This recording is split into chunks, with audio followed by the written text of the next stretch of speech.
gap will also be interesting. Let's get more politics now, because a week from today, House lawmakers will decide whether to re-elect Mike Johnson as the Speaker of the House. The vote comes as some Republicans voiced skepticism about his future after Johnson faced a contentious vote to avert a government shutdown earlier this month. Congressman Thomas Massie of Kentucky is the first Republican to promise to vote for a different Speaker candidate, and several other lawmakers have also said they are undecided about supporting Johnson. But others are still backing him, saying a long fight for House Speaker would be a distraction for a caucus with a razor-thin House majority. So to have a speaker's battle, all that does is a distraction and delays getting the American First policy through. The promise made is that it should be the promise kept, and the House has to do their part. They cannot do the part without a speaker. You obviously support Mike Johnson. I do. And look, he's the most conservative speaker. Right now, he has Trump's blessing, per se, if that's the right term. But, you know, also you're dealing with a few members that just have to put the media in front of the country. House Republicans famously had that difficulty finding a speaker last year. It took them more than 3 weeks for the conference to select Johnson after ousting Congressman Kevin McCarthy. So, Carlos, you know, obviously the Trump administration wants to hit the ground running. They want speedy confirmations for all of their candidates for cabinet positions. They really don't want to get distracted by a long House Speaker fight. They want the government to stay open, it looks like.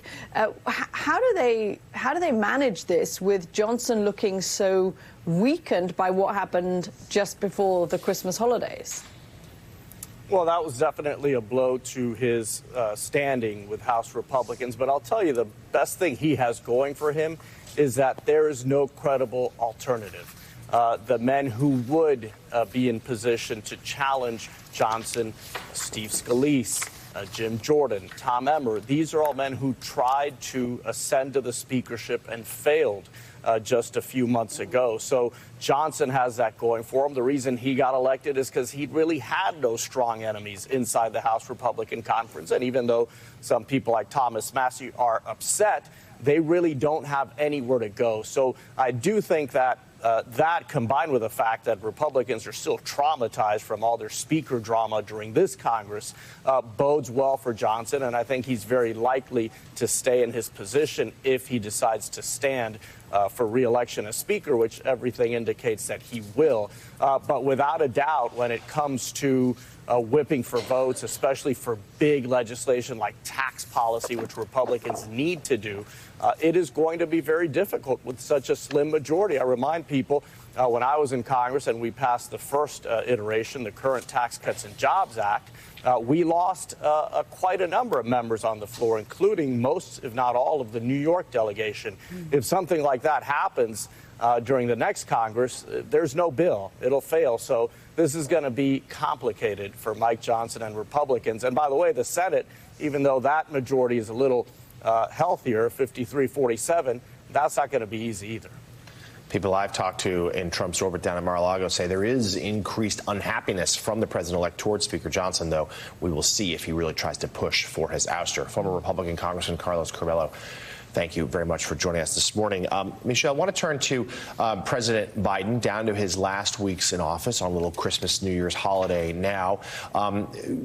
He's heading to the Vatican next month for his final foreign trip. And the Times wrote about it in this way, that he's seeking some, quote, relief, sort of a final blessing, if you will, from the pontiff before he leaves office and exits the world stage. What are your thoughts here about President Biden at this moment in his waning days of his term? I'm really interested in how he will use his own pulpit in the last stretch of this. He's got 3.5 weeks, and whether he feels like he has, in some sense, an obligation to address the nation and maybe the Democratic Party and talk a little bit about the decision that he made to run for office again, and whether or not he feels like he needs to explain or even apologize for that. I've been thinking about how other presidents have left. You remember when Barack Obama left, there was a huge degree of pageantry with this big event at the McCormick Center, and sort of, talking about what he did, and it was a way for him to shape his legacy, but also to buck up the party and prepare them for 4 years that were going to be very difficult. Not sure that Biden is the person that can be the one to actually buck up the party right now. But it is a chance for him to massage his legacy a little bit. It is a chance for him maybe to talk about hard truths. It would be interesting if he decided to talk about, Hunter Biden and the decision to pardon him, but also, how difficult it is to be a parent of someone who is struggling with addiction. People might actually relate to that in some way. If he could talk about the importance of public service, as someone who has dedicated his life to that, he's starting to reveal certain things in some of the statements that he's making with the Brookings Institution. He was talking about how people often joke with him that he was the poorest member, the least wealthiest member of the Senate. And he would always sort of take that joke lightly. And the Brookings comments that suggested that started to sting a little bit. And, thinking about his life after the presidency. So is he willing to talk about the importance of public service? He has this period where he can address the party and address the public. And, beyond his trip to the Vatican, which will certainly be very emotional for him, I wonder how he's willing to use that. And I think it is an important opportunity. It may feel like a little bit of a burden, but I think it's also a very big opportunity for him to make a strong statement. White House aides have suggested the president will make a few high-profile appearances once the calendar turns into 2025 in his last 3 weeks in office. MSNBC senior contributing editor Michelle Norris. Michelle, thank you so much for joining us this morning. Still ahead here on Morning Joe, Russia is warning against speculation that its forces could be to blame for bringing down an Azerbaijan Airlines flight. We'll bring you the latest on the investigation into that deadly crash. You're watching Morning Joe. We'll be right back.